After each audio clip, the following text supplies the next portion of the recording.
Today, Honolulu hosts the headquarters of the U.S. Indo-Pacific Command.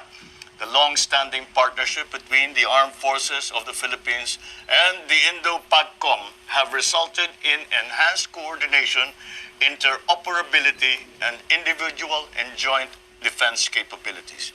This is to ensure that we both uphold our commitment to our treaty alliance, especially in the face of growing and evolving regional and global challenges to our security. It's no coincidence that I spent this morning, before coming here, with Admiral John Aquilino. We had a very productive and useful exchange on regional developments and the critical role of the Philippine-U.S. alliance to promote peace and to safeguard the international law-based order, to ensure resilient, sustainable, and inclusive growth for our economies and our communities. It is the third visit that I have made to the United States since becoming president, and for this visit I have had the privilege to speak about my vision for the Philippines and the world through the platforms provided by the Asia Society in New York, the CSIS in Washington, and now here in the APCSS here in the Aloha State. My message has always been firm, simple, and clear.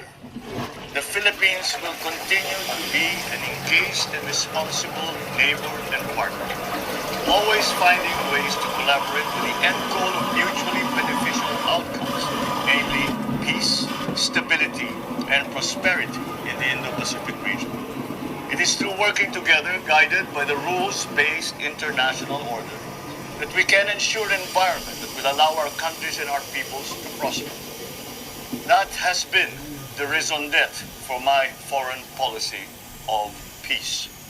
There are many challenges, however, in the roads towards that peaceful and prosperous future that we envision. Signs of another nuclear and space arms race are hovering over us. We are caught between the dual challenge of opportunity presented by advanced and emerging technologies, the chief of which, of course, is AI.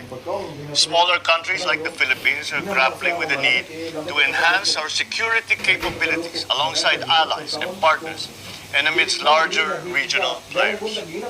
So allow me this afternoon to speak more specifically about the two challenges that I believe are the most crucial to our common aspirations now. Number one is securing the peace in the West Philippine Sea. The Indo-Pacific region, particularly the West Philippine Sea, is in the middle of a global geopolitical transformation and has become an arena of normative contestation. Tensions in the West Philippine Sea are growing, with persistent and lawful threats and challenges against Philippine sovereign rights and jurisdiction over our exclusive economic zone and the continental shelf. Actions that violate obligations under international law, particularly the 1982 UN Convention on the Law of the Sea, or UNCLOS, and the 2002 Declaration on the Conduct of Parties in the South China Sea. Our regular routine and resupply missions at Ayungin Shoal are subjected to coercive tactics and dangerous maneuvers of Coast Guard and maritime militia vessels in the West Philippine Sea, putting the lives of our people at risk and challenging the rule of law in that has defined our baselines, our economic zone, and the maritime territory of the Philippines.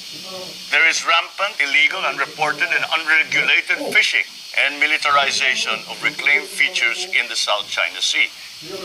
There have been recent missions to Escoda and Romulo Reef, which revealed a direct correlation between the presence of maritime militia vessels and reef damage in those features.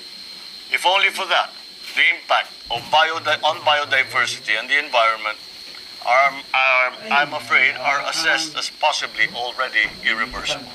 This imperils livelihoods, this imperils the future generations of Filipinos. So I have said it before, and I will say it again.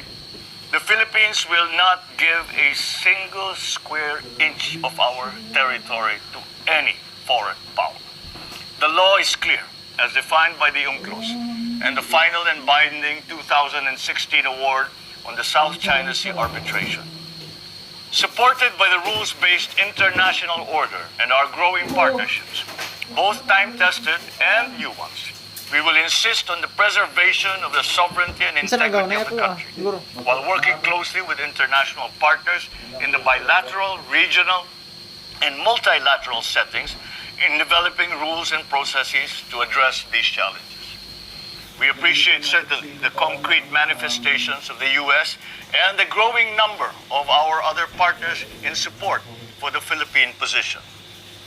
The strong, factual messaging in support of our lawful exercise of our rights under international law, and which will call out recent incidents in our EEZ. It demonstrates the strength of our alliance and partnership, and challenges attempts to perpetuate false narratives.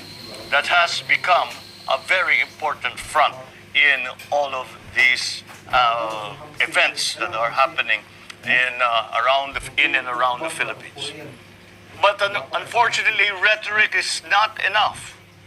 We need to upgrade our defense and civilian law enforcement capabilities, not only to defend ourselves, but also to enable us to become a reliable partner in promoting and guaranteeing regional security. That will require greater substantial infusions into funding streams needed for our armed forces and Coast Guard modernization plans, including lines of effort to enhance cyber cooperation. I am optimistic from our recent engagement with our American counterparts, including U.S. legislatures and certainly in the executive department, to elevate our partnership and dedicate resources to match our commitments. Over the past week, our teams have been working on a bilateral planning and tracking mechanism that is expected to accelerate concrete and substantial capability development investments and activities in order to meet our shared defense and security objectives over the next 5 years. Our defense secretaries also just met in Jakarta on the sidelines of the ASEAN Defense Ministers Meeting Plus to discuss efforts to further strengthen our alliance.